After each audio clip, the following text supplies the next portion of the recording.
Alors, je commencerai par vous dire ce dont je ne parlerai pas. Je ne parlerai pas de la victoire de Samothrace pour l'étudier, c'est une autre affaire, de parler de sa datation, de son évaluation stylistique. Je ne détaillerai pas non plus toutes les étapes de la restauration, je l'ai fait dans de nombreuses conférences en ce qui concerne les protocoles et les choix déontologiques de restauration.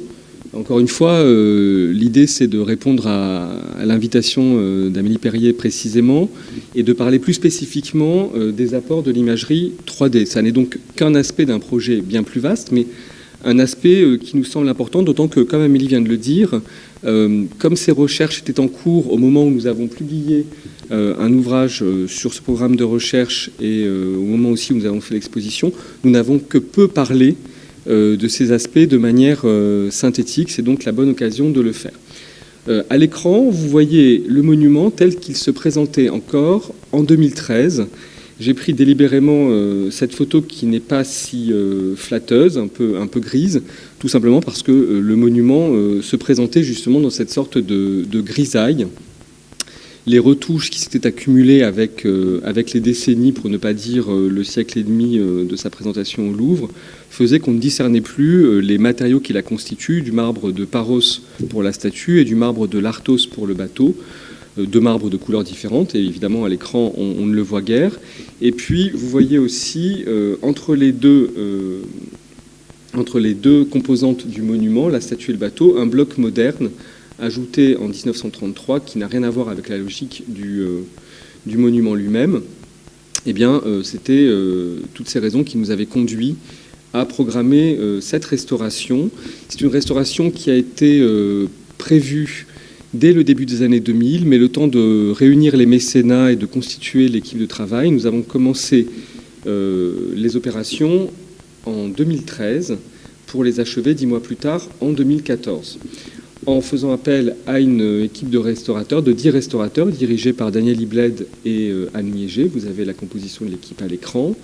Le projet était piloté pour le Louvre par Jean-Luc Martinez, qui était le directeur du département des antiquités grecques et romaines, qui est maintenant le président-directeur du Louvre. Votre serviteur et Marianne Amiot, qui avait beaucoup travaillé à la publication du monument.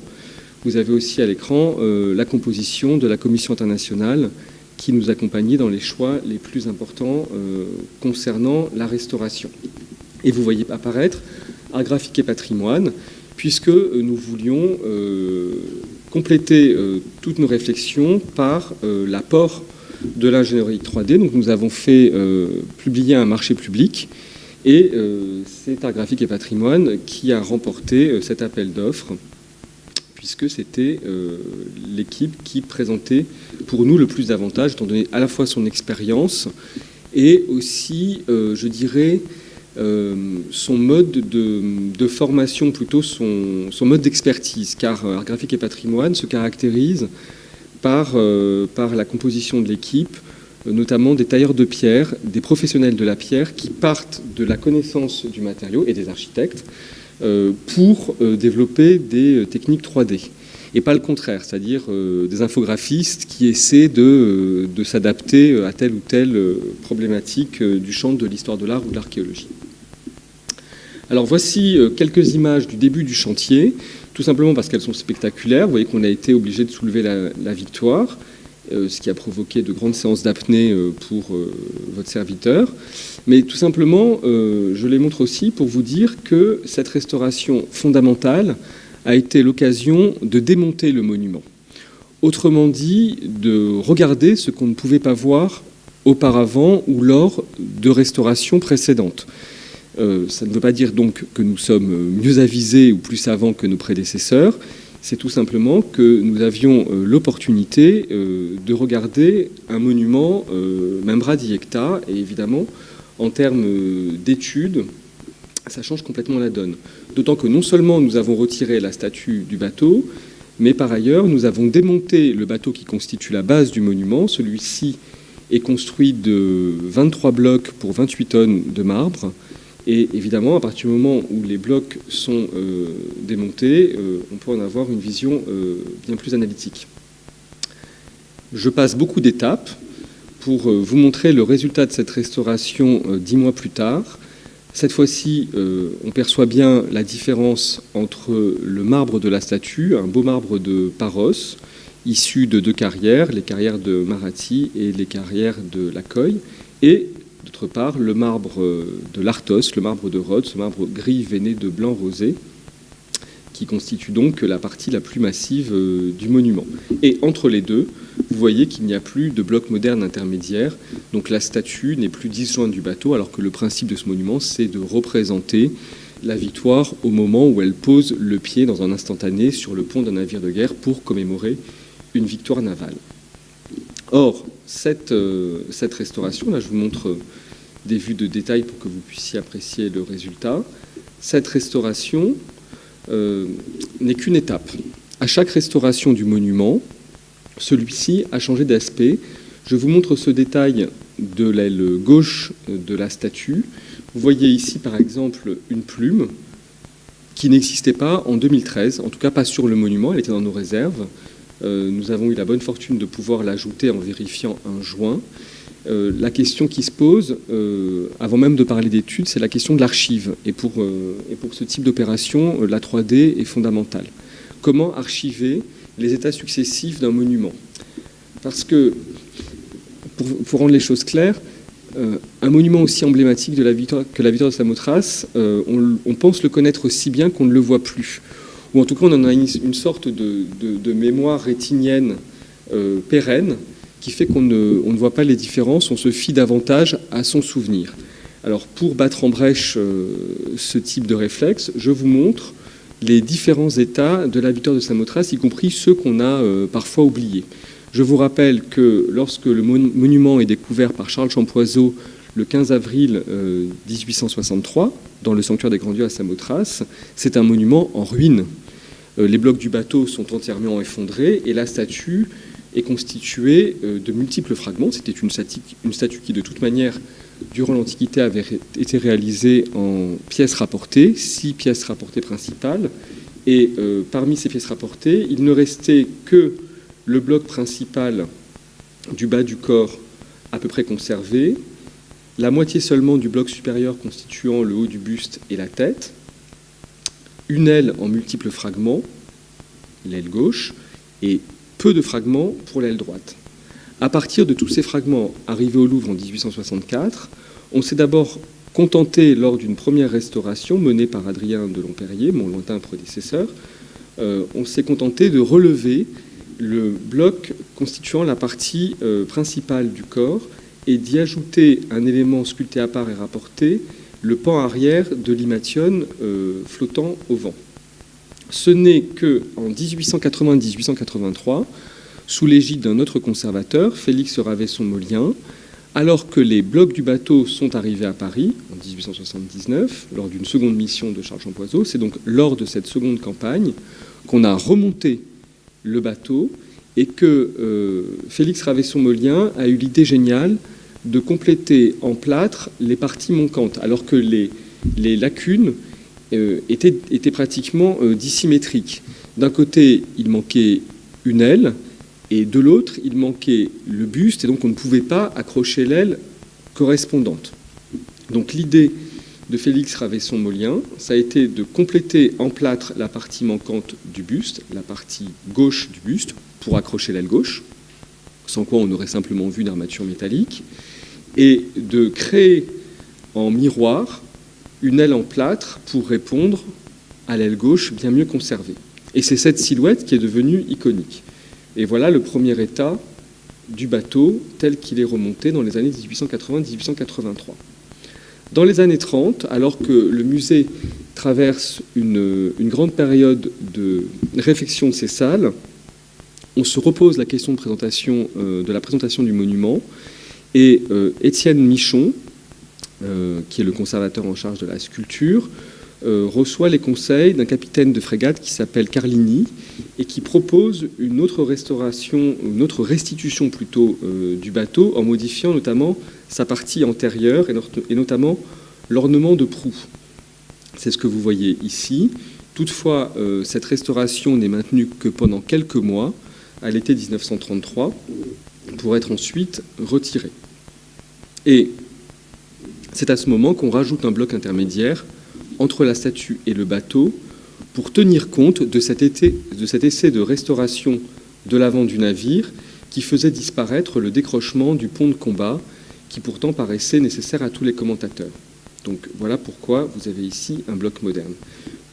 Voilà l'état du monument jusqu'en 2013 et puis voilà l'état en 2014. Donc j'ai fait là un historique assez rapide de ces états de conservation successifs et quand nous avons travaillé à la restauration du monument, pour réfléchir, nous avons utilisé ces photos d'archives qui étaient rares, des campagnes partielles sur certains angles de vue. Aussi bien nous nous sommes dit que notre restauration n'était jamais qu'un moment dans l'histoire du monument, qu'il faudrait documenter bien sûr par une campagne photo la restauration de 2013-2014, mais que l'idéal serait aussi de le faire par le biais de l'imagerie 3D pour que nos successeurs puissent disposer d'une documentation la plus complète possible. Car le monument avait partiellement changé d'aspect.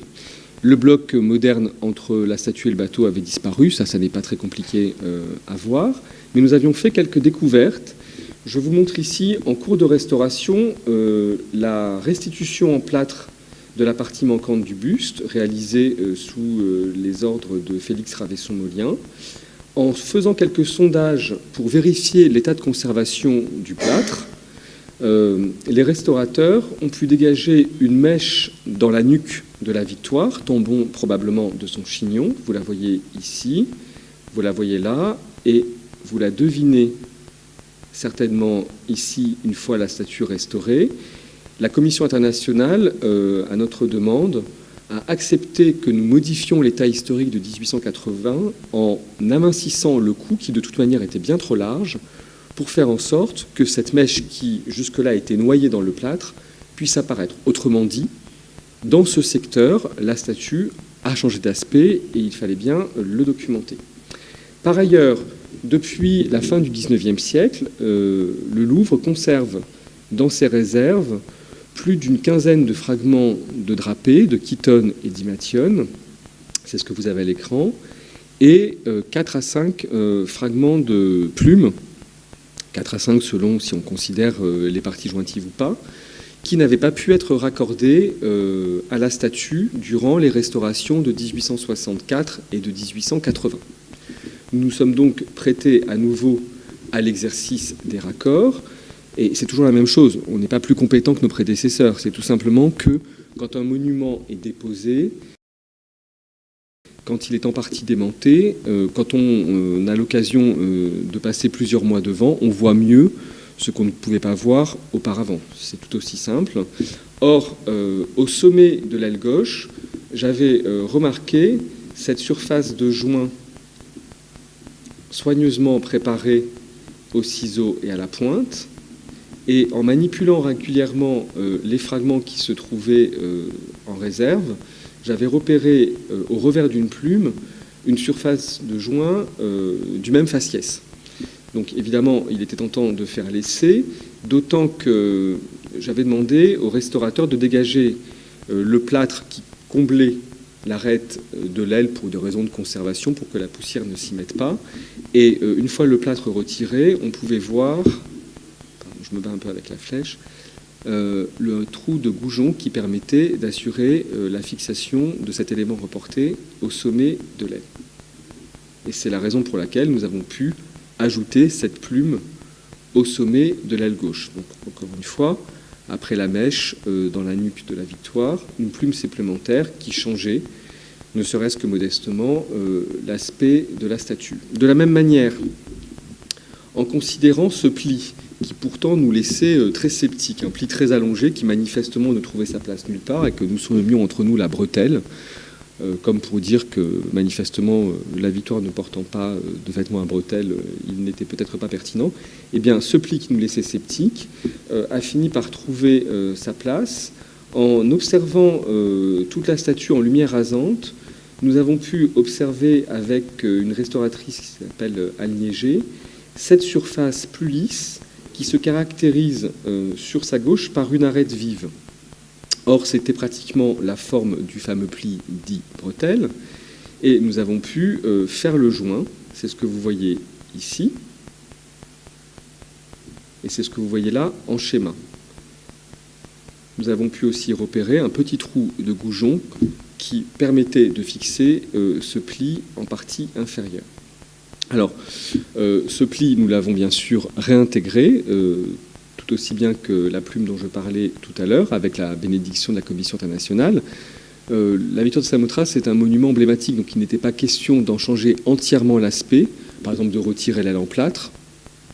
En revanche, tout raccord ou tout joint supplémentaire était bienvenu. De la même manière, nous avons étudié les fragments de marbre de l'Arthos que nous conservions en réserve, plus d'une vingtaine de fragments, et grâce à l'aide de Dimitri Matsas, qui était à l'époque l'effort responsable de Samothrace, et de Bona Westcott, qui est la directrice de la mission américaine de Samothrace, nous avons pu étudier la vingtaine de fragments qui se trouvent conservés dans le musée archéologique, dans les réserves du musée archéologique de Samothrace. Alors, étudier les fragments du Louvre sur place, ça n'était pas si difficile. En revanche, étudier les fragments de Samothrace sans le bateau, c'était plus complexe. Donc vous avez à l'écran Nicolas Brecht, qui est un architecte du CNRS, de l'IRA, qui a fait toute une série de gabarits des moulures du bateau pour que nous puissions ensuite reporter ces gabarits de moulures sur les fragments de Samothrace et faire tout un travail de repérage pour identifier les emplacements possibles de ces fragments conservés au musée de Samothrace. Si bien qu'au terme de cette étude, qui nous a occupé durant une bonne partie de l'été 2013, nous avons pu identifier l'emplacement de 9 fragments du musée du Louvre et de 10 fragments du musée archéologique de Samothrace. Et avec l'autorisation bienveillante de l'Ephorie de Comotini, Agraphique et Patrimoine a pu utiliser les scans des fragments conservés à Samothrace pour les tirer en résine à Paris, si bien que nous avons à la fois réintégré les fragments qui se trouvaient dans les réserves du Louvre d'une part, et réintégré des copies des fragments conservés à Samothrace d'autre part. Ce sont les emplacements que vous avez à l'écran, et vous en avez ici un relevé, avec en rouge les fragments du Louvre et en bleu les fragments du musée de Samothrace. Encore une fois, la réintégration de ces fragments changeait, et pas simplement ponctuellement, l'aspect du bateau, parce que, sans avoir le temps de rentrer dans le détail de la déontologie de la restauration, quand vous comblez davantage de lacunes, vous pouvez changer aussi l'aspect des bouchages. La règle, c'est qu'il faut que les bouchages ne soient pas des interprétations trop aléatoires des formes telles qu'elles se présentaient dans l'Antiquité. Et il se trouve que grâce à un certain nombre de points d'appui supplémentaires, nous pouvions compléter certaines moulures, ou en tout cas faire en sorte que le monument dans son ensemble, ou plutôt le bateau dans son ensemble, paraisse moins lacunaire. Autrement dit, entre les raccords concernant la statue, une plume et 3 fragments de drapé en tout, et les raccords concernant le bateau, 19 raccords, le monument avait changé d'aspect. Donc il fallait le documenter dans son état de 2014, qui succédait à son état de 1933, succédant lui-même à son état de 1883, succédant lui-même à son état de 1866. Encore une fois, ça n'est qu'une étape, mais cette fois-ci, nous avons décidé de le faire grâce à l'apport de l'imagerie 3D. Donc, concernant cette campagne de numérisation, on a profité, comme il a été introduit, c'est-à-dire qu'on n'a pas fait une campagne de numérisation pour en faire habituellement un modèle 3D qu'on livre et on s'arrête là-dessus. On a suivi tout au long de la campagne de numérisation, tout au long de la campagne, on a suivi le travail de restauration, on a assisté le travail de restauration et de conservation. Donc on est intervenu plusieurs fois, sur plusieurs jours, plusieurs mois de l'année, des années, parce qu'on est intervenu pendant 2 ans, là-dessus. De jour comme de nuit d'ailleurs. Donc on a profité du placement de la Victoire dans la salle de cheminée et de l'échafaudage qui a été mis en place pour en faire la numérisation. Concernant l'outil, on va déjà parler de l'outil. Donc il y a 50 façons de numériser un monument avec 50 outils différents. Je vous passerai le détail sur les outils qui ont été mis de côté, mais plutôt sur celui qui a été pris. Donc on est sur un bras de numérisation, donc on a un bras de mesure qui a un rayon un diamètre de 3,70, donc on peut intervenir sur 3,70 m, on est assez libre là-dessus. Donc qui dit bras dit coude, ce qui fait qu'en fait on maîtrise un pistolet. On a un pistolet qui balance de la lumière et on est beaucoup plus libre de nos mouvements. On n'est pas sur des machines classiques où on pose l'objet, ça numérise, on déplace l'objet, on pose, ça numérise, etc. Ça nous permet de pouvoir épouser la forme, et de pouvoir balayer la forme, l'épouser et de pouvoir avoir un maximum de données, notamment sur les contre-dépouilles, qui sont toujours très problématiques dans les étapes de numérisation. Donc, en termes de précision, donc on a sur le débord, c'est-à-dire sur 3,70, on a une précision du point de 25 microns. Donc on a un point qui est très précis. Là-dessus, on a fait nos calibrations, c'est-à-dire qu'on calibre notre matériel une fois qu'on l'installe. Donc on palpe des points, on a un palpeur qui est intégré dans le scan. On va palper des points, on va avoir les points donc très précis de tous ces points-là, et après on va scanner pour pouvoir comparer ce qui a été scanné et ce qui a été palpé. Donc ce qui nous permet d'affirmer qu'on a 25 microns de précision. Donc là-dessus, on a scanné l'ensemble de la statue. Ça a mis 3 jours intenses, du matin jusqu'au soir, tard. On a gardé en fait en termes de densité, donc pas confondre la précision du point et la densité du point. La densité du point, c'est-à-dire le nombre de points par centimètre carré. Donc là, on était de l'ordre de 0,3 mm, comme il était précisé dans le cahier des charges. Donc on a un point tous les 0,3 mm sur l'ensemble de la statue, avec une exception pour le lit de pose où on était au dixième de millimètre. On avait besoin d'être beaucoup plus précis pour les étapes qui vont être expliquées plus tard pour le positionnement de la statue sur le bateau. Donc ça, on était dans l'ordre de 260 millions de points restitués. Donc on avait beaucoup plus de points acquis, mais on a gardé la densité précise de 0,3 mm que sur la Victoire. En sachant que la Victoire a une surface qui est vraiment moindre par rapport au bateau. Donc on a le double pour le bateau. Là-dessus, donc on a utilisé l'environnement pour pouvoir accéder aux zones très difficiles d'accès sur la statue. Donc on a utilisé l'échafaudage, on a dû surélever la statue, donc elle a été suspendue pendant un bref moment. Et moi je me suis glissé en dessous pour pouvoir scanner le lit de pose. Pas longtemps. Ouais, on risque pas quand même, c'est assez lourd. Donc là-dessus, vous voyez donc le fameux bras de mesure qui permet de scanner la statue. En sachant que, comme j'ai dit, on peut aller jusqu'à 3,70 m, mais pas en hauteur. Donc on a dû prendre un trépied lourd, ça s'appelle comme ça, un trépied lourd, qui fait dans les 180 kg. On a mis beaucoup de mal à mettre sur place. Qui permet de monter beaucoup plus haut, mais de garder la précision. Parce que forcément, plus on est en hauteur et plus on a un débord, et donc on perd de la précision. Donc là-dessus... Je vais dire un petit quelque chose, parce que en fait, on ne se rend pas compte que Florian Moreno est modeste. En fait, plus une statue est grande et plus les contraintes techniques sont importantes. Or, notre cahier des charges était assez pointilleux. Et Florian parlait de l'environnement. Un monument sur un site, c'est une chose. Un monument à l'extérieur, c'est compliqué. Mais un monument dans un musée, remonter dans un musée ou restaurer dans un musée, ça peut être compliqué aussi. En l'occurrence, l'espace de restauration, c'était une salle du musée avec un plancher historique, autrement dit un plancher relativement souple, et des centaines, voire des milliers de visiteurs qui passent à côté.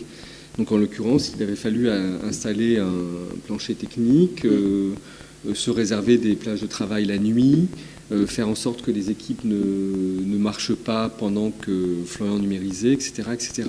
Donc tout ça a l'air de se faire Oui, de la façon la plus simple du monde.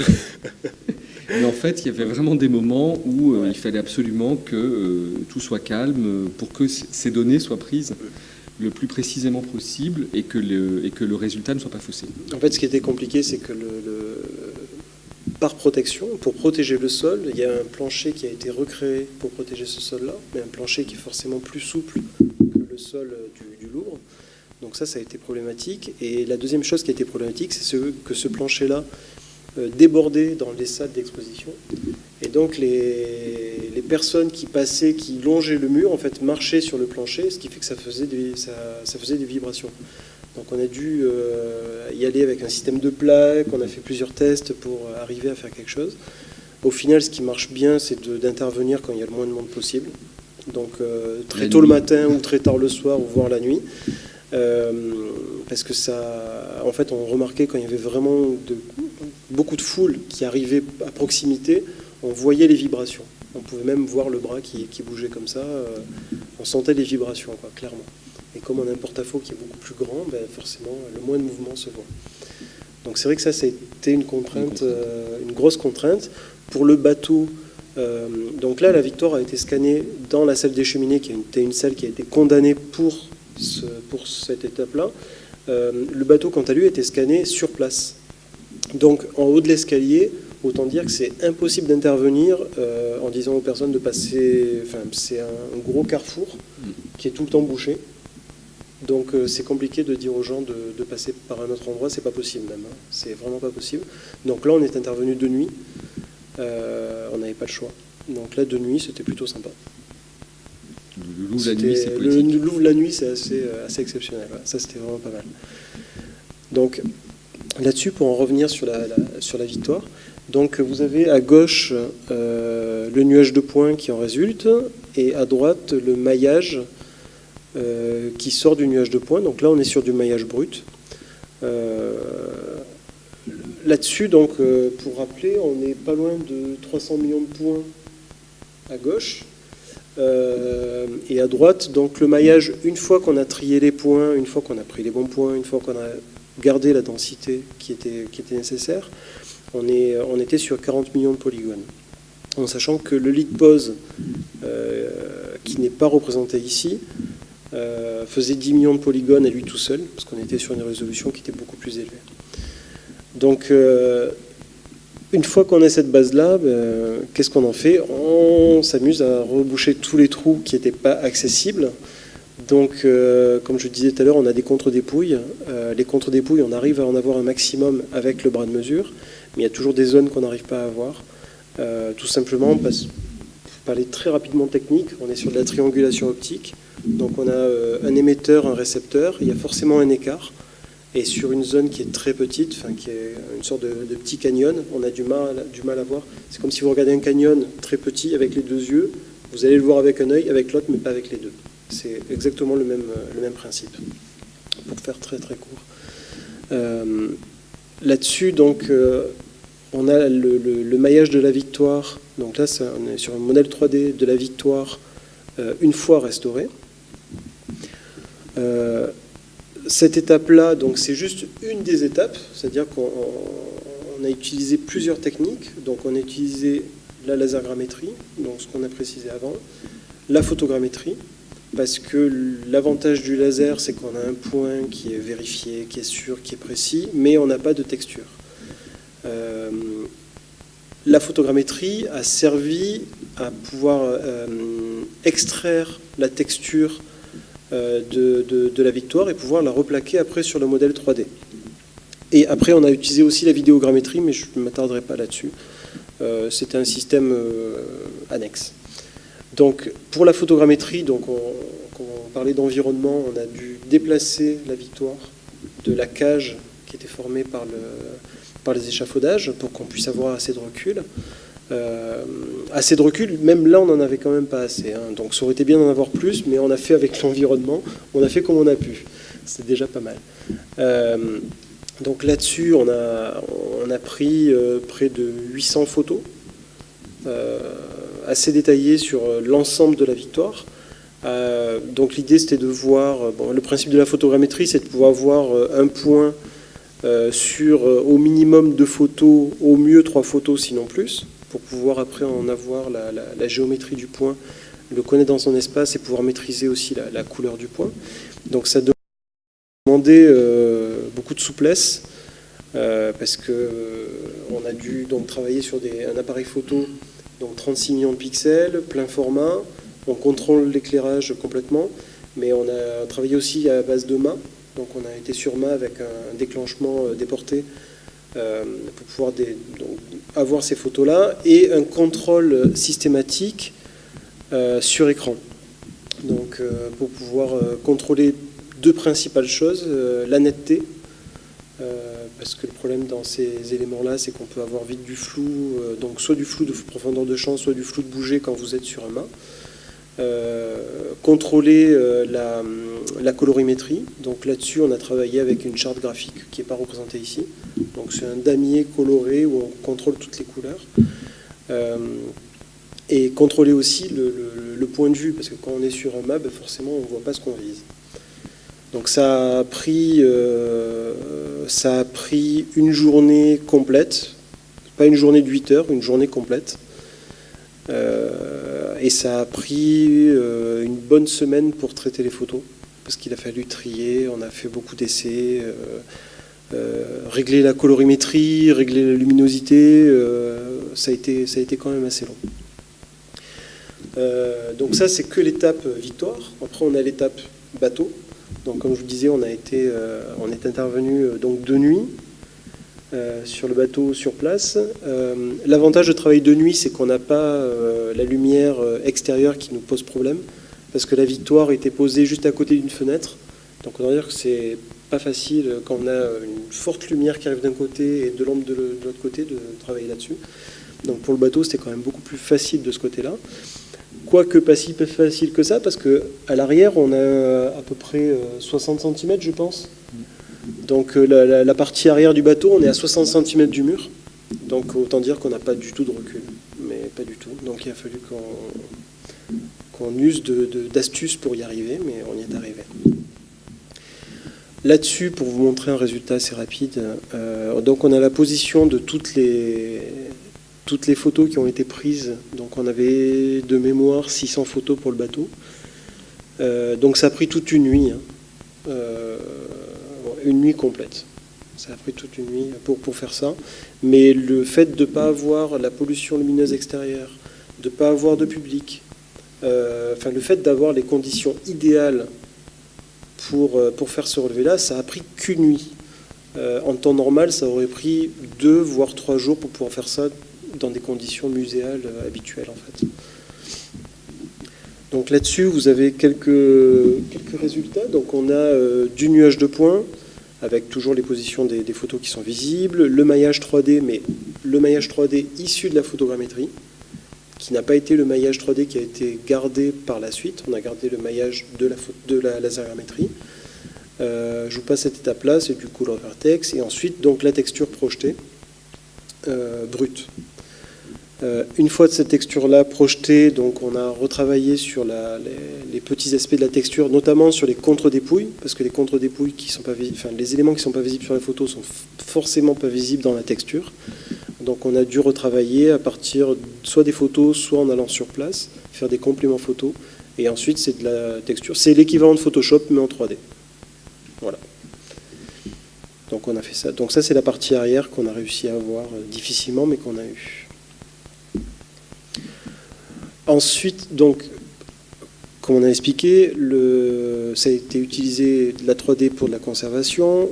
Au niveau de la médiation, donc on a, notamment sur la publication du livre, avec le livre qui est sorti, donc on a généré des images avec le point de vue qui est le point de vue privilégié de la Victoire, donc un point de vue 3/4. Et l'idée, c'est de montrer que l'imagerie 3D peut se substituer de la réalité. Alors, en mettant un gros bémol, en disant, attention, ce qui est 3D n'est pas forcément aussi la réalité. On peut aussi vous montrer des choses. Vous pouvez croire à la réalité. On met des gros bémols là-dessus. Ça va être utile pour la partie restauration. De dire, il y a des 3D qu'on a réalisés qu'on ne vous montre pas. qu'on ne montre pas, qu'on ne publie pas, parce que ça va être pris comme acquis, alors que ça reste des étapes d'hypothèse. Et c'est compliqué de montrer une hypothèse en 3D. Soit on montre de la 3D, soit on n'en montre pas. Mais c'est compliqué de dire ça c'est une hypothèse. À quel niveau c'est une hypothèse? À 80%, 60%. Donc c'est des choses qui sont vraiment très, très compliquées à représenter. Donc vous avez la partie maillée, modèle 3D et la texture. Donc ça, c'est bien de la 3D. C'est pas une photo. On a fait la simulation qui est dans le livre d'ailleurs. Une photo avec le même emplacement et la 3D au même emplacement, et on a fait le test, personne ne voit la différence. Même nous, on ne voit pas la différence. Voilà. Oui, comme le disait Florian, la question c'est de savoir ce qu'on montre. Donc l'état du monument après sa restauration, donc une étape dans son histoire, nous pouvons le montrer, et effectivement de façon très précise. Donc d'abord, nous disposons d'une archive qui servira pour les générations futures, y compris pour nos successeurs qui restaureront peut-être un jour à nouveau le monument dans 50 ou dans 100 ans. Étant donné la difficulté de ce type de projet, c'est à peu près l'échéance. Et montrer cet état, ça ne pose pas de problème parce que ça n'est pas hypothétique. Tous soins ont été pris pour que l'image soit précise, fidèle, et que les couleurs le soient aussi. Quand on parlera de reconstitution tout à l'heure, là effectivement c'est très ambigu avec une image 3D de pouvoir préciser cette reconstitution est hypothétique à tant ou tant de pourcents, et vous verrez qu'on peut faire toute une série de réserves. En l'occurrence, ce que vous voyez, c'est donc le monument tel qu'il a été pratiquement numérisé, mis en couleur, et tel que nous pouvons aussi le montrer pour des fins pédagogiques. Une des missions du musée du Louvre, c'est de rendre accessibles les collections au plus grand nombre possible, soit en favorisant la venue du public au Louvre, et quand ce public est empêché, parce qu'il est trop loin, parce qu'il est empêché, je pense à nos programmes dans les hôpitaux, dans les prisons, etc. Notre idée, c'est de faire en sorte que les collections puissent aller vers les publics qui ne peuvent pas venir au Louvre. Et dans ces cas-là, l'outil numérique est important. C'est la raison pour laquelle nous développons notamment des modules sur notre site internet qui permettent d'étudier certains de nos chefs-d'œuvre, y compris en faisant le tour. Donc une des applications de cette numérisation 3D, à côté des questions d'études, et on y reviendra, c'est tout simplement de pouvoir manipuler le monument, le tourner, et rendre possible une visite qui ne l'est pas dans la réalité pour certains publics. Donc là, vous avez une capture d'écran de ce qu'on peut voir sur le site du Louvre sans se déplacer. Autre type de débouché grâce à cette numérisation 3D, plus prosaïque mais pas tout à fait anodine, les débouchés commerciaux. Enfin, commerciaux peut-être pas du point de vue du Louvre. Le Louvre travaille avec la Réunion des musées nationaux qui gère les boutiques des musées, et c'est là leur affaire. La question de savoir comment ils commercialisent les choses et quels bénéfices ils en tirent. Mais notre problème à nous, notre question à nous, c'est de faire en sorte que les reproductions qui sont mises à disposition du public, en tout cas dans l'enceinte des musées nationaux, soient de bonne qualité. Ailleurs, quelque part, ça nous est égal. Mais dans les musées nationaux, non. Donc, en l'occurrence, vous voyez ici une vieille réplique de la victoire de Samothrace, correcte, mais fausse à certains égards, puisqu'il y manque une plume et 3 plis. Et puis, quand on la regarde dans le détail, il se trouve que les matrices, avec le temps, se sont usées, et elle paraît bien émoussée, cette victoire, par rapport à la réalité. Donc, en l'occurrence, nous avons demandé à la Réunion des musées nationaux de travailler avec Art Graphique et Patrimoine pour mettre à jour les matrices, de manière à faire en sorte que les répliques de la statue soient dorénavant de meilleure qualité. Là-dessus, en fait, on a travaillé sur les produits. Clairement, le produit qu'ils vendent en boutique sont la victoire à 3 tailles différentes, qui sont 17 cm, 34 et 52 cm. Et ensuite, il y a d'autres tirages. Donc, il y a la victoire à 1 mètre. Et il y a aussi en projet pour l'instant la Victoire à l'échelle actuelle. Là-dessus, donc on a réalisé donc un prototypage, on a prototypé ces victoires-là aux 3 échelles, aux 4 échelles, donc 1 mètre, 50, 30 et 17 à peu près, en résine.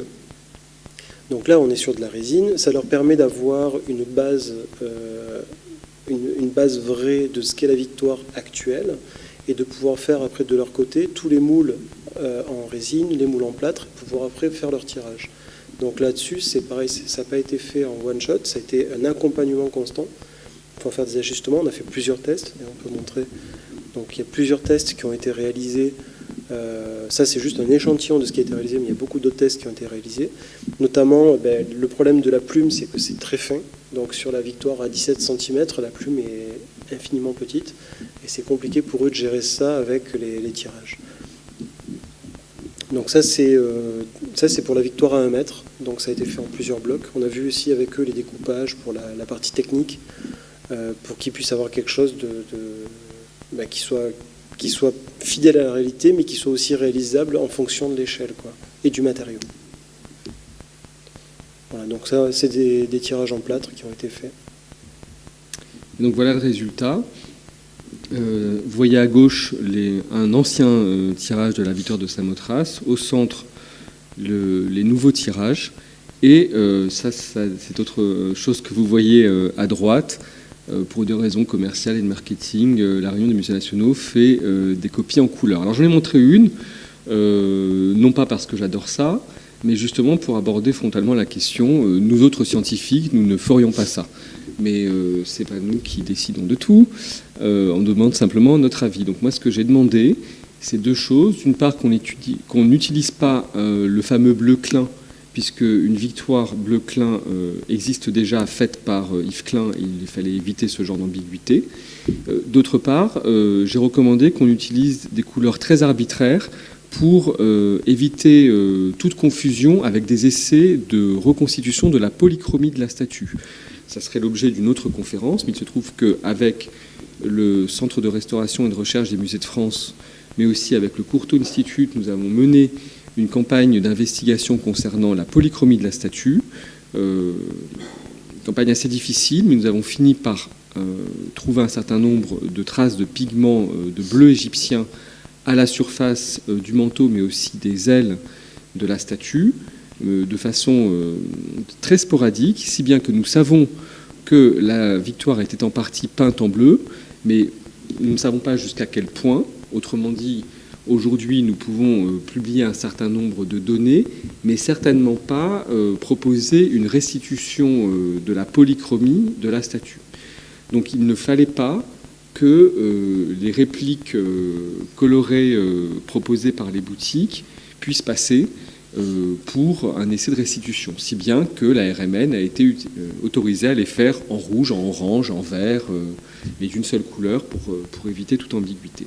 Alors ce type d'application peut paraître anecdotique, mais pour être exhaustif, nous traitons aussi ce point. Quand on numérise un monument, on fait en sorte que la diffusion des copies soit la plus correcte possible, en tout cas dans l'enceinte des institutions publiques, étant que nous avons un minimum notre mot à dire.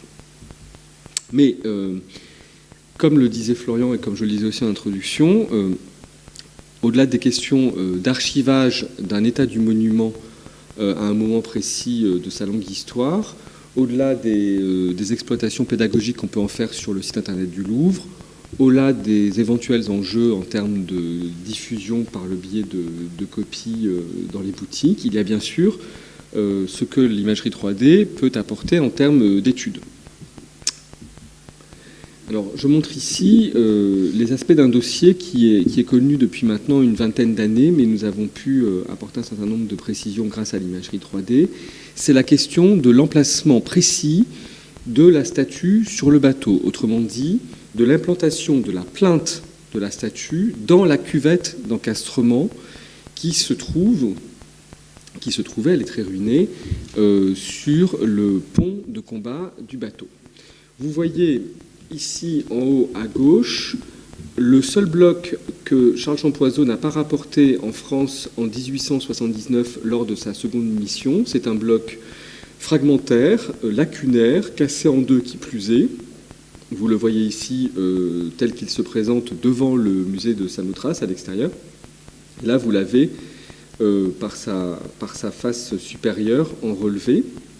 Ce bloc a été étudié par l'équipe américaine de Samothrace, et notamment Ira Mark, puis par Marianne Amiot. Et ce que vous voyez là, c'est justement la position relative de ce qui subsiste de ce bloc, qu'on appelle le bloc C2, par rapport aux blocs qui sont au Louvre, le bloc C1 et le bloc C3, donc C1, C2, C3.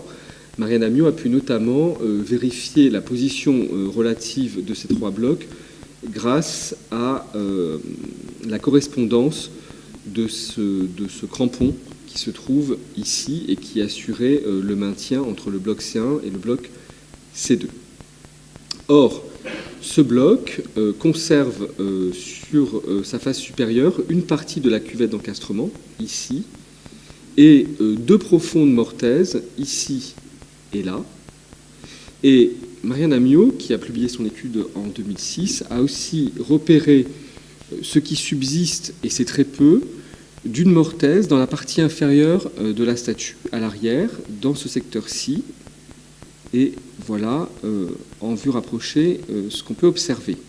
C'est ce qui l'a conduit à cette restitution.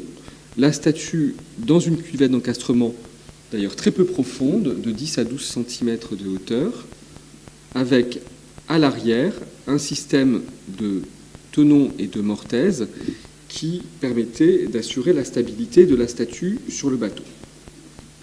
Or, pendant la restauration du monument, nous avons retiré la statue, nous avons démonté les 23 blocs de la base en forme de navire de guerre, et quelle ne fut pas notre surprise de découvrir quelque chose qui n'était pas documenté, y compris pour les fins connaisseurs du dossier, dans les premiers dessins des blocs réalisés par l'équipe d'Otto Bendorf et d'Alexander Konze.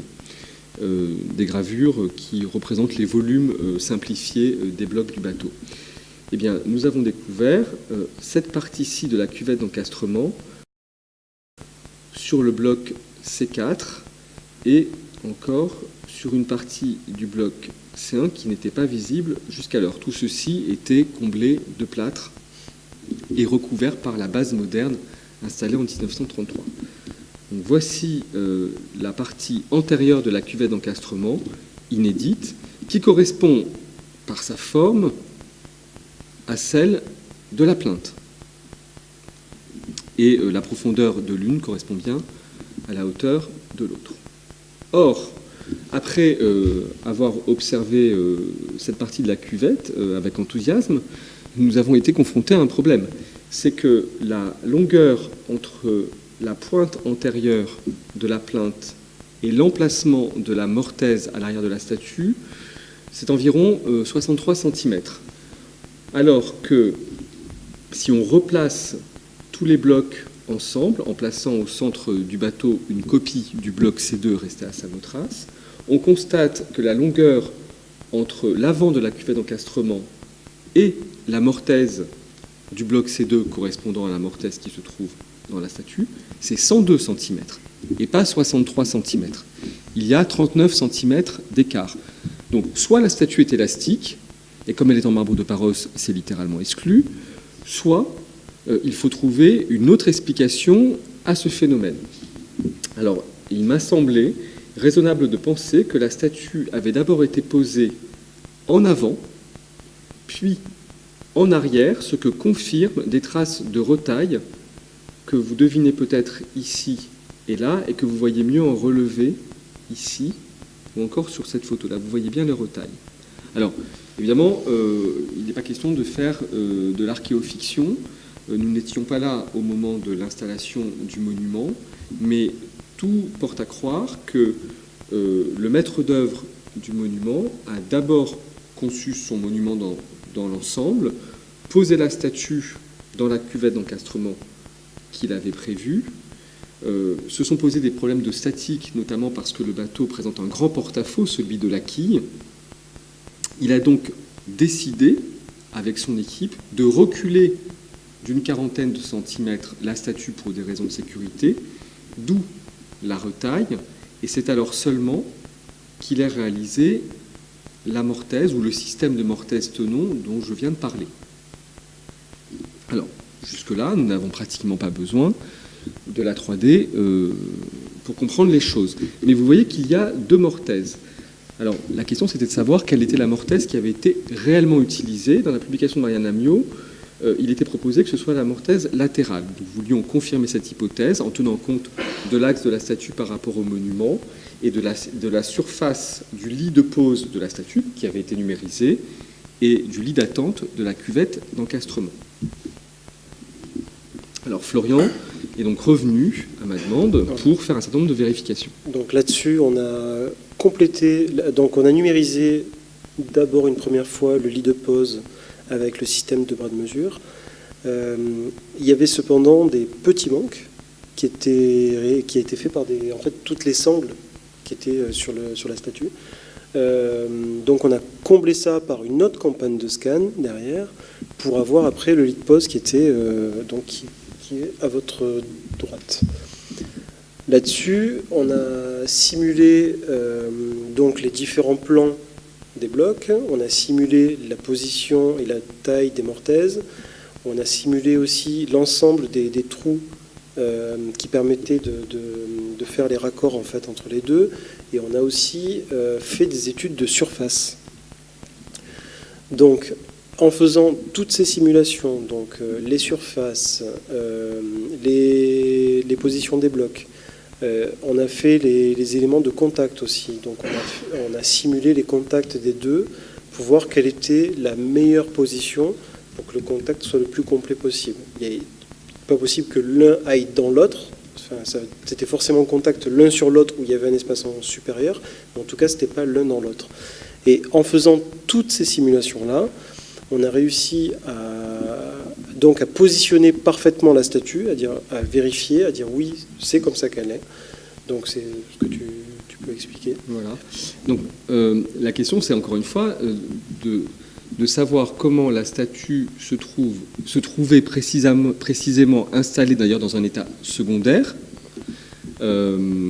sur son bateau, autrement dit dans sa cuvette d'encastrement, en tenant compte bien sûr de son axe par rapport au bateau.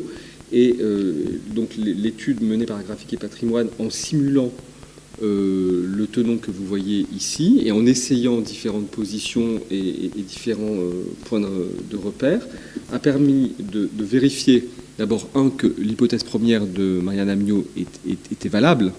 Autrement dit, il y avait bien pertinence entre ce qui reste de la mortaise dans la statue, c'est très ténu, et les mortaises du bloc C2 conservées devant la façade du musée de Samothrace. En revanche, petit point de réactualisation de ces hypothèses, ce n'est pas la mortaise latérale, mais la mortaise axiale qui a servi de point d'accroche. En fait, dans un premier temps, en 2006, comme la mortaise qui se trouve dans la statue est légèrement déportée vers le côté, il était tentant de penser que la mortaise correspondante était la mortaise latérale dans la cuvette d'encastrement. Après vérification, il se trouve qu'il s'agit de la mortaise médiane, la plus centrale, et ça correspondait d'ailleurs aussi à une impression que j'avais sur place à Samothrace. Je n'ai pas pris je vous prie de m'en excuser, de photos de Samothrace avec moi, mais il se trouve que cette mortaise-ci, que vous voyez aussi là, est entourée de coups de pointe, alors que ce n'est pas le cas de la mortaise latérale. Quand le monument a été démembré à la fin de l'Antiquité, c'est bien cette mortaise-ci qui a été manifestement bûchée pour récupérer le gros goujon, la grande cale qui permettait d'assurer la stabilité, enfin de conforter la stabilité de la statue dans sa cuvette d'encastrement. Donc le résultat de cette étude, c'est que d'une part, le système cuvette d'encastrement tenon mortaise se trouve confirmé, mais précisé. Nous savons dorénavant de façon certaine quelle mortaise a été utilisée sur les deux, pas celle à laquelle nous pensions dans un premier temps, mais la mortaise médiane. Et d'autre part, en jouant sur toutes les positions relatives de ces blocs de la cuvette et des mortaises, nous pouvions confirmer au centimètre près la position relative de la statue par rapport au bateau.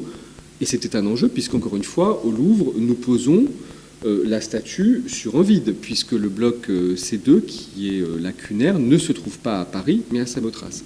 Donc ici, il y a entre la statue et le bateau un montage métallique que vous ne voyez pas, et celui-ci a pu être positionné très précisément, de manière à ce que le remontage entier du monument soit conforme à la réalité du projet du sculpteur qui a conçu ce monument magistral durant l'Antiquité. Autre point de réflexion, la position relative du bras droit de la statue, qui est un aspect méconnu. Je vois certains d'entre vous froncer les sourcils. Eh bien oui, nous conservons dans les réserves du musée du Louvre un fragment de l'épaule droite et du départ du bras droit de la statue. C'est ce fragment-ci, qui est un peu difficile à lire. En fait, ce que vous voyez là, c'est le départ du dos de la Victoire, ici. Et ce que vous voyez ici, c'est la partie postérieure du deltoïde droit de la Victoire. Ce que vous voyez là. Et voilà le fragment vu de face, qui ne présente qu'un plan de cassure, où on devine néanmoins la surface préparée de la mortaise qui permettait de fixer le bras et l'épaule dans le corps. Donc ça, c'est une lacune, ça, c'est la mortaise rectangulaire, et ça, c'est la partie conservée de l'épaule droite avec le départ du dos et de l'aile si on est très généreux. C'est très ténu, mais bien sûr, c'est très important. Donc, ce schéma a été proposé par Marianne Amiot en 2006, mais, et il est juste, la difficulté, c'est que quand on considère la silhouette de la Victoire en général, et c'est pour ça que tout à l'heure j'ai aussi insisté sur ces questions de restauration ancienne, on est empêché de faire la vérification in situ. Tout simplement parce que l'aile droite de la Victoire, qui est entièrement en plâtre, qui a été conçue par Félix Ravesson-Molien entre 1880 et 1883, empiète sur le plan de raccord de l'épaule et du bras droit. Elle vient pratiquement ici. Autrement dit, sauf à démonter entièrement l'aile droite, et c'est une opération fort périlleuse, on ne peut absolument pas faire l'essai. À moins, bien sûr, de faire appel à l'ingénierie 3D. Donc là-dessus, on a numérisé, outre la Victoire, le bateau, on a numérisé l'ensemble des fragments qui étaient disponibles, dont celui-ci, qu'on a déjà placé par rapport à la mortaise et le plan qui existait, on a réussi à la placer. Donc ce fragment-là que vous voyez rentre dans la 3D, rentre dans l'aile droite qu'il y a. Mais en tout cas, on connaît le positionnement de cette épaule-là, enfin de ce fragment-là. Maintenant, la question, c'est de savoir comment était placé le bras. Alors là j'interviens parce que j'avoue que j'ai été têtu. Et j'invite quiconque à faire comme moi, c'est-à-dire à ne pas l'être trop longtemps dans le cadre de ce genre de programme de recherche. Vous voyez ici une reconstitution en silhouette du monument de la Victoire de Samothrace, qui est juste à bien des égards.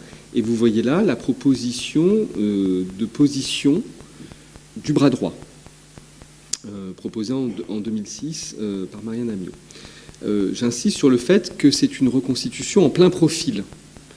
Alors, il y avait là une contrainte, comment faire apparaître le bras dans un plein profil en le mettant un peu en avant, et puis en étudiant à vue le fragment, Marianne Amiot et le reste de l'équipe du Louvre, on est arrivé à l'idée suivante. Le bras droit se trouvait haussé, à peu près à 90 degrés par rapport au flanc de la Victoire, et avancer vers l'avant. Donc dans cette position-ci, en somme. Donc moi, la demande que j'ai faite, comme ça. Pardon, on se donne en ridicule. On a fait la simulation au moins 50 fois. 50 fois, comme ça. Donc moi, le résultat que je souhaitais, c'était celui-là. Donc j'ai dit, faites en sorte de positionner ce fragment pour que l'axe du bras droit soit à 90 degrés par rapport au flanc et qu'en profondeur, ce bras avance vers l'avant pour qu'on puisse le voir en plein profil. Premier résultat, non. Deuxième résultat, non. Donc en fait, on a fait beaucoup de résultats. Donc il y a eu beaucoup de résultats. On a fait beaucoup de tests. Pour en arriver, au bout justement, moment, voilà. En fait, on a même fait des tests. Au début, on avait un modèle 3D, on essayait, ça nous paraissait bizarre. À la fin, on a scanné une collaboratrice à nous. On l'a scanné avec différentes positions. Pour vous dire, on a fait cette position-là, on l'a fait souvent. Et on l'a scanné en position, donc avec le bras dans différentes positions pour faire des simulations. Parce que ça nous posait problème, en fait, parce qu'il y avait deux choses qui nous posaient problème. D'une part, c'était le pectoral droit de la statue qui est étiré. Et il se trouve que quand on a le bras en avant, on a le pectoral qui remonte ici. Ça, c'était la première question qu'on avait. Et ensuite, il y a aussi, au niveau de la position du bras, on avait aussi l'ajustement arrière. C'est-à-dire qu'on a l'arrière de l'épaule ici, qui fait que quand on a le bras en avant, là, on n'a rien, quoi. Donc on a forcément un mouvement comme ça. Donc après, là vous avez une image donc, de notre collaboratrice. On a fait une vingtaine de scans comme ça, avec le bras dans toutes les positions possibles et imaginables, pour en arriver à une conclusion que le bras était plutôt dans cet axe-là, en fait. Il était plutôt comme ça. Dans un axe parallèle au buste. Exactement. Ce qui n'était absolument pas la demande. Mais enfin, c'est toujours la même chose. On part d'une question et il faut bien arriver à un résultat. Donc je reviens ici. Voilà, la demande, dans un sens, c'était de confirmer cette position-ci qui était conforme à notre habitude des restitutions graphiques du monument. Et vous voyez comment en 3D, on en arrive ici à un muscle pectoral brisé. Et de l'autre côté, voilà la position réelle du fragment quand il est véritablement ajusté, et ça c'est objectif, au plan de joint entre le bloc du corps d'un côté et la pièce rapportée du bras de l'autre en tenant compte de l'axe de la mortaise. Donc ça c'est un fait. Autrement dit, au lieu d'avoir un bras haussé et avancé, nous devions penser à un bras haussé et écarté dans un plan pratiquement parallèle à celui du torse. Si bien que cette reconstitution, qui est encore une fois très utile et juste dans ses grandes lignes, est à reprendre sur un point. Le bras est ici, le bras droit est ici trop avancé.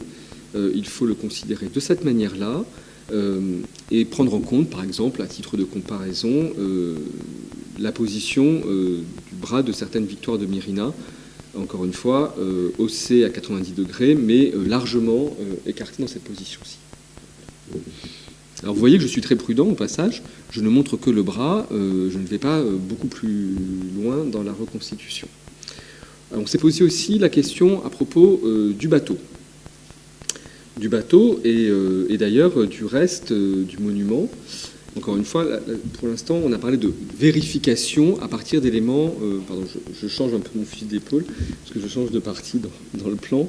Jusqu'à maintenant, on vous a parlé de vérification pour ce qui concerne l'emplacement de la statue sur le bateau, ou de la position du bras droit à partir d'éléments objectifs.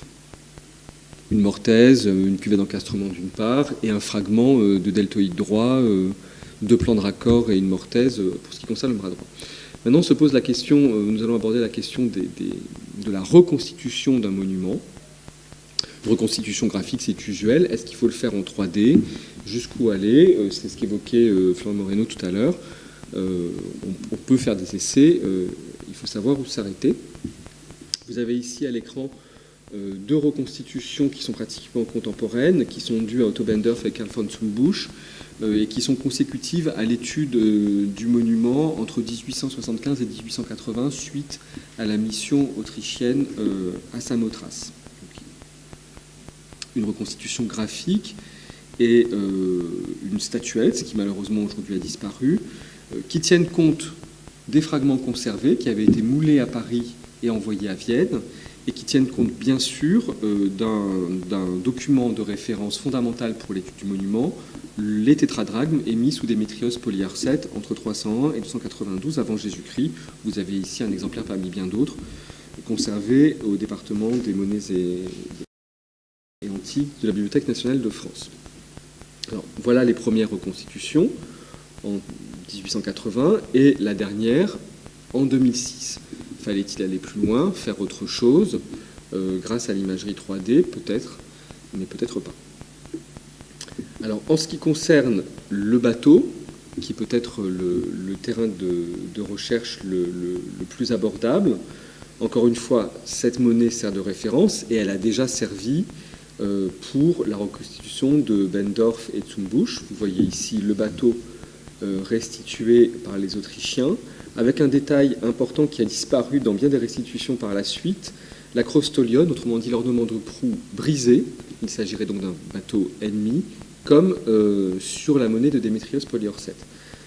Parmi d'autres, ici, la reconstitution du capitaine de frégate Carlini en 1933, celle qui avait conduit Étienne Michon à proposer momentanément, pendant quelques mois seulement, un autre profil pour le bateau en modifiant la position de ce fragment de la Crostolion, en le plaçant plus haut et en gommant littéralement le décrochement du pont de Combas qui avait conduit à l'ajout successif du bloc moderne dont nous parlions tout à l'heure. Autrement dit, certaines reconstitutions sont interprétatives, elles sont très proches de la monnaie, y compris pour dire qu'il s'agit d'un bateau de la flotte vaincue. D'autres sont erronées, comme celle-ci. Toutes s'appuient sur une multitude de documents, j'en cite certains, les monnaies bien sûr, mais aussi l'éperon en bronze d'Athlite, conservé au musée d'Haïfa, qui date du IIe siècle avant Jésus-Christ, ou encore les éperons d'Egadie, qui sont conservés en Sicile, et qui datent du milieu du IIIe siècle avant Jésus-Christ. J'insiste sur le fait qu'il s'agit de véritables éperons en bronze. Alors évidemment, ça pourrait paraître les sources les plus séduisantes, puisque c'est la réalité. Alors je vais peut-être enfoncer des portes ouvertes, mais je vous rappelle que l'art grec n'est pas la transcription stricte de la réalité. Jamais. Et quiconque s'acharne à le vérifier se trompe généralement. L'art grec est une représentation codifiée, idéale et plus ou moins proche de la réalité selon les périodes, les styles ou les écoles. Aussi bien, il est tout aussi important, voire plus important donc, de prendre en compte des représentations sculptées de bateaux. Autrement dit, la transcription par les sculpteurs grecs de bateaux réels. D'où l'importance de documents comme cet éperon conservé à Rhodes même. C'est un fragment qui fait partie des collections du musée archéologique de Rhodes, mais qui est conservé actuellement au château des Chevaliers de Rhodes, où se tient une exposition semi-permanente. On pourrait aussi prendre en compte ce monument funéraire en forme de bateau qui a été découvert par Mélina, enfin plutôt publié par Mélina Philimonos et qui vient de Nisyros. Il faut être plus prudent avec un monument très séduisant qui est le monument de l'Agora de Cyrène, certes assez complet, mais dans le détail d'une nature assez différente comparé au monument de Samothrace. Alors à partir de tous ces témoignages, voilà quelle était la restitution graphique du bateau publiée en 2006 par Marianne Amiot, une restitution qui se fondait beaucoup d'abord sur des études précédentes, notamment celle d'Hermati, qui avait publié non seulement le monument de Cyrène, mais par comparaison un certain nombre de navires antiques, et notamment le monument de Samothrace, qui se fondait sur l'éperon d'Athlite et sur certains détails de la monnaie, des monnaies de Démétrios Poliorcète, en prenant soin de bien détailler tous les éléments constitutifs d'un navire de combat, pont de combat, caisse de rame, sabord de nage, acrostolion, embolion, proembolion, etc., etc. Cette reconstitution nous paraît bien sûr juste dans son ensemble, mais dans le détail, elle a été légèrement corrigée, notamment pour le rostre principal, en choisissant de plutôt suivre comme modèle l'éperon du musée archéologique de Rhodes, qui est plus trapu, tout simplement parce que une fois un rostre réel transcrit dans le marbre, il y a là un certain nombre de contraintes, et les formes s'en trouvent, pour ainsi dire, tassées. Par ailleurs, sur ce type d'éperon, on trouve systématiquement, un exemple, on trouve particulièrement un motif décoratif. La lame centrale de l'éperon prend la forme d'une épée, dont vous voyez ici le manche et la garde, détails qui ont été reproduits sur le modèle 3D. Tu veux dire quelques mots? Non, ça a été surtout, tu as quasiment tout dit, mais ça a été surtout déjà un gros travail de recherche que tu as fait, c'était pas notre boulot, mais par contre notre boulot ça a été justement de pouvoir vérifier les hypothèses, de pouvoir les ajuster, pouvoir les intégrer. Ça s'est pas fait en une fois, ce que vous voyez là, ça n'a pas été, on nous a donné des documents, on a fait le modèle 3D, c'était fait, ça a été beaucoup d'allers-retours, il y a eu beaucoup d'ajustements, mais ça a été super intéressant, quoi. Pour ça a été vraiment intéressant, parce que c'est justement un accompagnement. Voilà. Après, là-dessus, justement, l'image qu'il y avait juste avant, c'est intéressant de voir justement le porte-à-faux avec la position de la statue. C'est ce que tu disais tout à l'heure. C'est-à-dire qu'on voit que si la statue est 40 cm en avant, on comprend pourquoi ça pose problème au niveau structurel, en fait. Voilà. Alors, c'est une proposition à un moment donné de l'étude du monument. On pourrait encore, évidemment, l'améliorer, la révoquer en doute. En tout état de cause, elle tient compte de certains éléments de comparaison qui étaient moins connus dans les années 90 ou les années 2000. Je pense notamment à cet éperon ou encore au monument funéraire de Niziros. Donc pour ce qui est de faire comprendre au public comment se présenter la base qui constitue toute la partie basse du monument, que généralement personne ne regarde dans le détail, nous considérions que nous pouvions aller jusqu'à une reconstitution complète. Et ce document-ci est publié sur le site internet du Louvre à des fins pédagogiques. Pour ce qui est de la statue, en revanche, on pourrait dire que nous avons été plus pusillanimes. J'aurais la faiblesse de penser que nous avons tout simplement été plus prudents pour un certain nombre de raisons que je vais indiquer. Il était notamment facile de compléter certaines lacunes concernant les arêtes de plis aujourd'hui épeauffrées, lacunaires, qu'il s'agisse du chitone ou de l'himation, notamment dans cette zone-ci ou dans cette zone-là, ou encore de compléter les manques du pan arrière de l'himation flottant à l'arrière de la composition, pour pouvoir montrer encore une fois au public ce que c'est qu'une forme lacunaire comparée à une forme entièrement conservée. Il était aussi envisageable de compléter par exemple la partie inférieure de la statue et notamment les pieds. Les pieds de la Victoire étaient rapportés durant l'Antiquité, le pied gauche comme le pied droit. Le pied droit se posait sur l'avant de la plante sur le pont de combat du navire. Nous le savons très bien puisque nous conservons l'arrière du pied et notamment la malléole de la cheville qui ne sont pas en contact avec la plinthe. Donc voici la reconstitution graphique publiée par Marianne Amiot en 2006, qui est tout à fait juste et qui a été très claire pour justement clarifier ce point. En voici la retranscription en 3D pour faire comprendre par une image facile à lire plus que par un long discours quelle est la position précise de ce pied. En ce qui concerne la partie gauche de la statue, le sculpteur avait rapporté le bas du mollet et l'intégralité du pied. Ici, sur ce schéma, vous voyez l'essentiel qui consistait à faire comprendre que aussi bien la statue posait l'avant du pied sur le pont de combat du navire, aussi bien l'autre pied était encore en l'air. Autrement dit, cette statue, c'est un instantané, le moment où elle pose l'avant d'un pied seulement sur l'avant du navire. En voici donc la retranscription en 3D, encore une fois, pour suggérer cet effet, plus que le suggérer, le montrer. Ici, les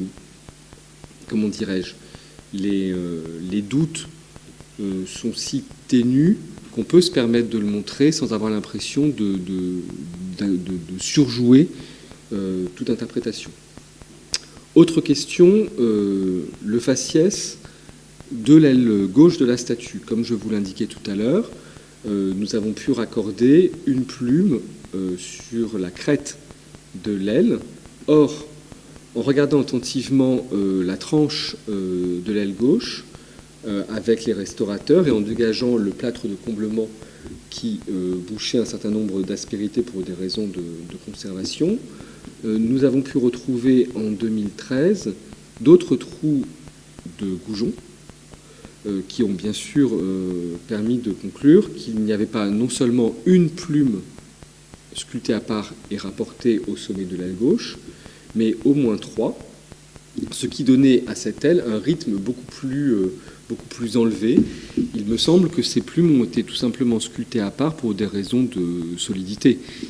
Si le sculpteur avait sculpté d'un seul tenant toute son aile avec ses plumes très en ressaut, au moment du bardage de l'aile pour sa fixation sur la statue, les plumes auraient bien sûr cassé. Donc c'est la raison pour laquelle elles ont été sculptées à part et rapportées. Donc nous avons demandé à Art Graphique et Patrimoine de restituer ce phénomène.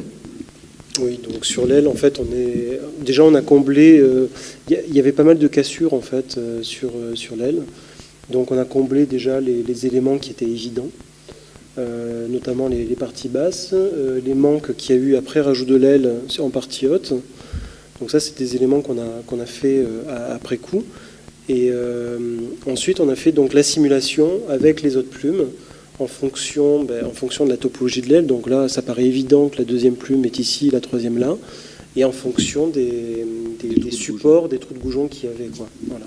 Donc on est resté sur cette hypothèse-là, qui paraît juste, en tout cas, qui paraît vraisemblable. C'est-à-dire que voilà, dans ce cas-là, les lacunes sont suffisamment modestes, voilà, et les trous de goujon avec des emplacements précis pour qu'on puisse extrapoler le faciès de l'aile gauche sans avoir l'impression de se lancer dans de l'archéofiction.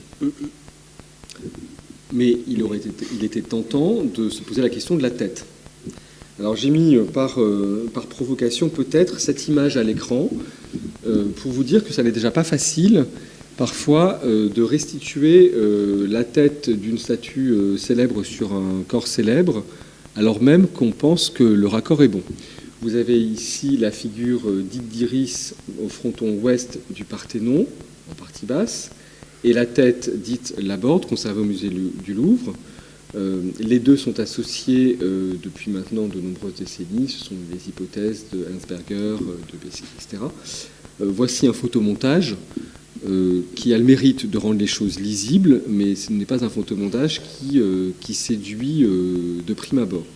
Alors fallait-il faire quoi que ce soit pour la victoire de Samothrace, dont la tête décidément ne réapparaît pas lors des différentes campagnes de fouilles, même si les Américains tous les ans disent pour se motiver cette année nous trouvons la tête. Pour l'instant, ils ne la trouvent pas. Alors, ma réflexion était la suivante. On fait très souvent le rapprochement entre le monument de la victoire de Samothrace et l'hôtel de Pergame. Alors, on le fait de façon plus ou moins convaincante. Certains commentateurs, je ne vais pas rentrer dans le détail de l'historiographie de l'étude du monument, considèrent que le style est tout à fait comparable entre ces deux monuments, d'autres qu'il s'agit de comparaisons plus lâches. À mon sens, il s'agit un peu d'un Zeitstil, c'est-à-dire que c'est l'ambiance artistique de la première moitié du IIe siècle avant Jésus-Christ pour les grandes commandes dynastiques, ce qu'on appelle parfois le baroque hellénistique en faisant un peu un anachronisme, en tout cas le grand genre, le grand style. Au sens large du terme, admettons que ces monuments sont du même esprit. Dans le détail, c'est plus contestable. En tous les cas, ce qui est frappant, c'est que les divinités de la gigantomachie du Grand Hôtel de Pergame se caractérisent souvent, certes par l'emphase de leurs mouvements, de leurs drapés, par l'instantanéité dans laquelle elles sont saisies, mais aussi par le côté relativement classicisant de leur visage. Je prends pour exemple la figure centrale de la frise nord, diversement interprétée comme Clotho, Atropos ou Nyx. Vous voyez ici sa tête de plus près, au Pergamon Museum, une tête très ronde, aux grands yeux, à la petite bouche charnue, qui rappelle les prototypes parthénoniens. Donc il nous paraissait tentant d'imaginer, je dis bien d'imaginer, que la victoire de Samothrace, qui se caractérise notamment par un chitone au drapé très mouillé, en rapport assez direct avec la leçon attique, que la victoire de Samothrace présenta une tête classicisante. On pourrait comme ça multiplier les observations à propos des motifs classicisants et notamment atticisants à l'hôtel de Pergame. Donc, j'ai téléphoné à Andreas Scholl, qui faisait partie de la commission internationale de la restauration de la victoire de Samothrace, ce qui a facilité les choses, pour que Florian Moreno se rende au Pergamon Museum. Voilà. Donc ça a été, donc j'ai fait une campagne de scan là-bas, que pour la tête. C'était compliqué parce que c'était en travaux. Donc il y a eu des gros travaux sur place. Donc on a eu l'avantage d'avoir un échafaudage, l'inconvénient d'être en plein milieu d'un champ de bataille, mais ça s'est fait. Donc là-dessus, ça a été, donc on a numérisé la tête en l'état pour après l'adapter, donc déjà adapter l'échelle par rapport à la victoire, et ensuite combler la plupart des manques qu'il y avait, notamment au niveau du nez. Il y a eu un gros comblement au niveau du nez. La victoire, la tête numérisée, étant donné qu'elle était de 3/4, il manquait toute une partie du visage, donc on a dû combler cet élément-là. On l'a adapté sur la statue existante, et ensuite on a fait les raccords de la mèche dont parlait Ludovic tout à l'heure. Donc on a fait les raccords avec la chevelure de la tête, en fait, voilà, pour avoir en tout cas la simulation de la tête, de ce que ça aurait pu être en tout cas. Et alors là, vous voyez bien qu'on atteint les zones les plus mouvantes de ce type d'exercice. Je ne dis pas que c'est mon intime conviction. Je dis que quitte à trouver une tête à la victoire de Samothrace, choisir celle de l'une des déesses du Grand Hôtel de Pergame, notamment celles qui se distinguent par leur aspect classicisant, voire atticisant, me paraît une idée concevable. Ça ne veut absolument pas dire que c'est une solution fermement fondée. En revanche, ce que disait Florian est important. Nous avons pris le soin de raccorder les éléments objectifs dont nous disposions, c'est-à-dire cette mèche découverte lors de la restauration tombant dans la nuque de la déesse. Et puis, un autre point aussi, dans les reconstitutions graphiques qui, par nécessité, se font de plein profil, la victoire regarde devant elle. Et donc, il a parfois d'ailleurs été écrit qu'elle regardait strictement devant elle. Moi, pour ma part, je ne connais pas de statue qui regarde strictement dans l'axe de son corps. Et par ailleurs, en déplâtrant les parties du cou qui étaient noyées dans les restaurations, comme on l'indiquait tout à l'heure, on a pu se rendre compte que le cou est légèrement dissymétrique et qu'on peut y observer une légère contraction du muscle sternocléidomastoïdien droit. Autrement dit, sur cette reconstitution, la tête est légèrement tournée sur le côté. Je vous rappelle que le monument a été fait pour être vu de 3/4. Donc, par ailleurs, cet angle de vue a été choisi à dessein. Si la tête est légèrement tournée sur le côté, ce 3/4 est en partie compensé par la légère rotation de la tête. Ou sinon, la statue se présente sous un angle pratiquement fuyant. Donc, il était important, en tout cas, d'essayer de rendre ces deux points objectifs, une tête légèrement tournée sur le côté et le raccord d'une mèche de la chevelure. Limite réelle à ce type d'exercice, que faire pour l'aile droite? Je vous rappelle qu'aujourd'hui, la silhouette de la victoire est à la fois, certes, un chef-d'œuvre de la période hellénistique, mais aussi le fruit d'une recomposition entre 1880 et 1883 par Félix Ravesson-Molien. L'aile droite est en plâtre. Nous n'en conservons que 3 fragments en réserve, trop peu nombreux pour que l'aile fût remontée au XIXe siècle.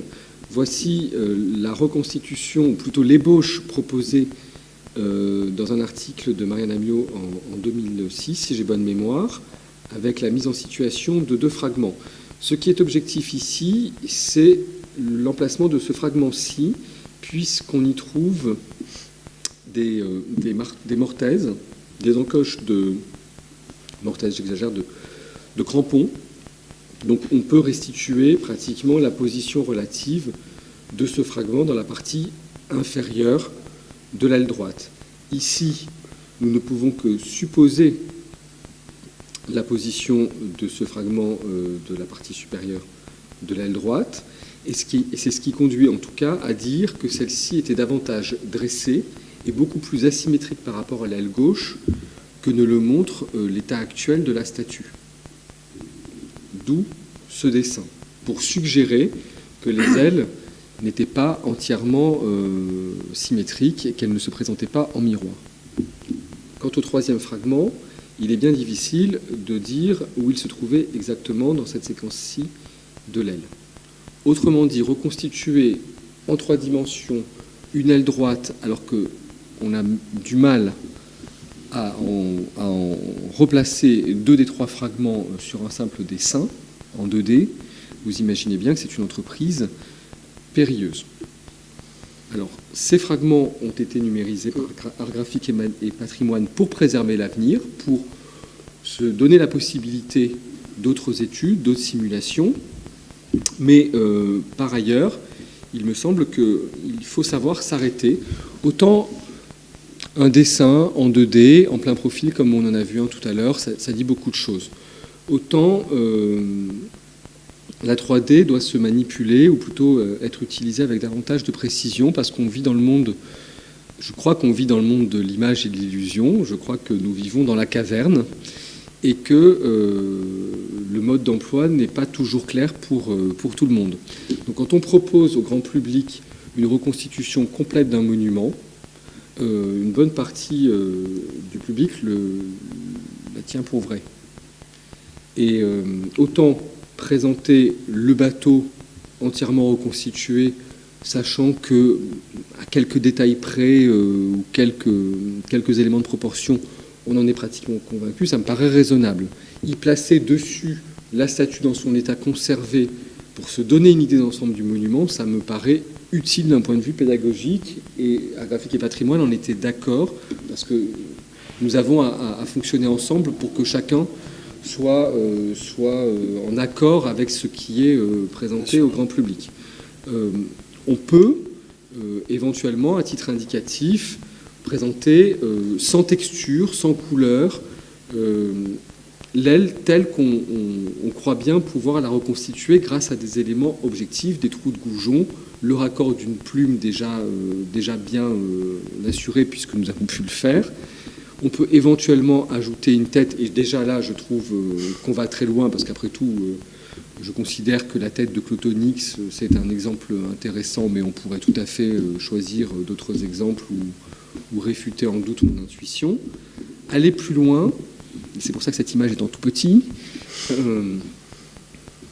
parce que je sais que cette conférence est filmée. Aller plus loin, à mon avis, c'est d'aller trop loin. Parce que, en ce qui concerne le bras droit, nous avons pu préciser la position du bras lui-même, c'est-à-dire de l'épaule et de l'axe du bras, parce que nous connaissons maintenant la position relative des 2 plans de raccord et la position précise de la partie postérieure du deltoïde droit. En revanche, nous ne connaissons rien de la flexion du coude, de la position de l'avant-bras. Et quand il s'agit de parler de la main droite, qui est conservée, nous n'en conservons que 3 doigts et pas les autres.